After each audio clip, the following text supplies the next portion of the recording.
I want to talk about one of the hardest transfers that we learn as wheelchair users, the floor transfer. So first, let's talk about some ways to make it a little easier. First things first, getting stronger. So what can you do to get stronger now? There's a lot of things you can do at home. You can do the workouts with your wheelchair where you get on the floor and lift your chair up, but that also requires someone to be there or learning the floor transfer. You can use your chair. Really work on pushing up and work on building this muscle to be able to do this. To make the floor transfer a little easier, I always make sure I put shoes on. So let's put shoes on and make sure that we're set. Floor transfer is key to learn because it helps you to remove that fear of falling. So now if you fall and you're alone, you'll be able to get yourself back up. So I'm going to show you how I personally learned to do the floor transfer, how I learned to get it as strong as it is now. So I guess let's start by falling on the floor. I hope this isn't too fast. Oh, keep falling. All right.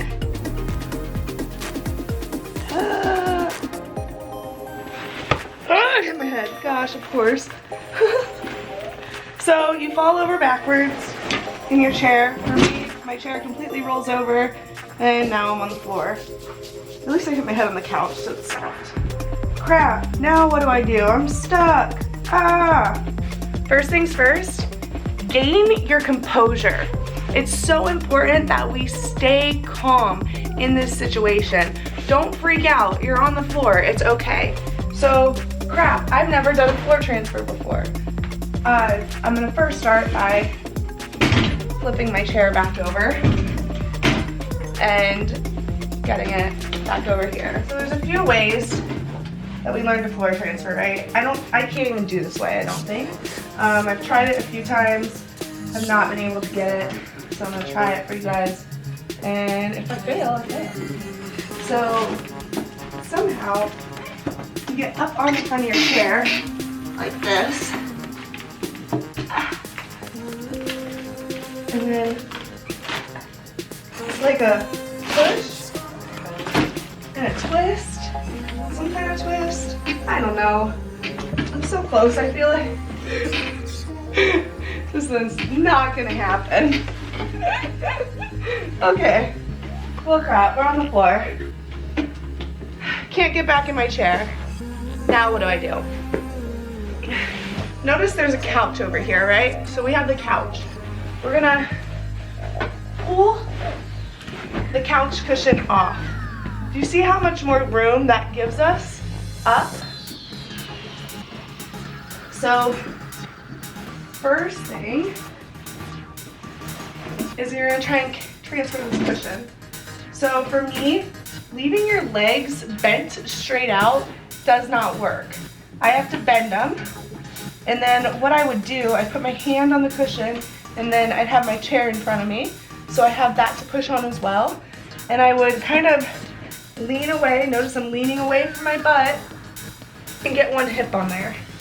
And then I would kind of lean and pull the other hip onto the cushion. And then from here, you can push yourself back. So now, I'm gonna move my legs. I always wear shoes in a floor transfer. It's easier to control your legs and feet if you have shoes on. So then, I'm gonna move my chair closer to me so I'm able to get back to it. Now we have a few things that we can use to get us up on this cushion, the couch. I personally get more leverage from pushing on something lower than me and something higher. So I'm gonna put my legs up and see how I'm kind of leaning into the couch with my legs. I'm at it at this angle. So same idea, one hip and then the other. So I'm gonna use the couch to push, and then I'm up. Notice how much less of a transfer that is from the floor to here. So I went first to here and then to here. And now I have about the same distance to get back to my wheelchair.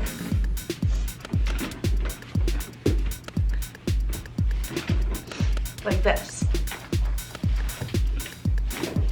And if you need another stepping stone, you can even transfer up another couch cushion and then transfer to your chair. Practicing falling over backwards is huge because I did it so much. So anytime I feel like I'm starting to go over and I'm like, oh crap, crap, crap, crap, crap, here I go, here I go, here I go, I try to catch myself. See how I did that? So it's not as controlled as it could be, but it's a little bit more controlled than just flipping over. So if you can try and catch yourself, you can. Also, whenever you start to roll, of course I'm using this shoe now. When you start to roll, if you pull backwards on your wheels, it's gonna pull that wheelie back down. So if you do a quick like this and try and throw your body forward, it's gonna stop you from flipping anyways. I flipped over backwards probably 2 to 3 times a week when I first went to the lower backrest on my chair because I didn't have the core control to have the backrest as low as it is. Now, you know, I have the core control, so it's a lot easier. Another thing that you can do is if you're between a couch or an ottoman, a cushion, I get between the 2 items. So I have my chair here and I have the couch here. So see how they're holding between the 2, they have my legs. I am able to put my hand on both. I'm gonna angle my chair just a little more so it's just a little bit more behind me rather than beside me. And you use both things that you have to push up. And this is actually a good exercise as well. So you could do dips at home, but you push up. If you need to get the momentum, you can get the momentum. So there's tons of ways that we can do the floor transfer.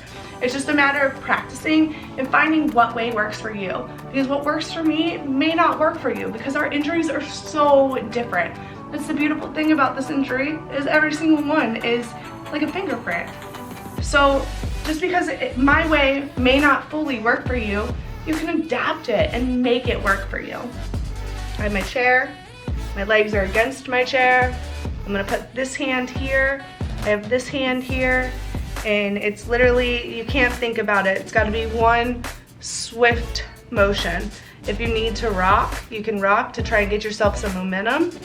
So I think the closer my feet are together, the easier this is for me. So I'm gonna rock a little, rock a little. I'm gonna get my weight here, maybe rock a little more. 1, 2, 3.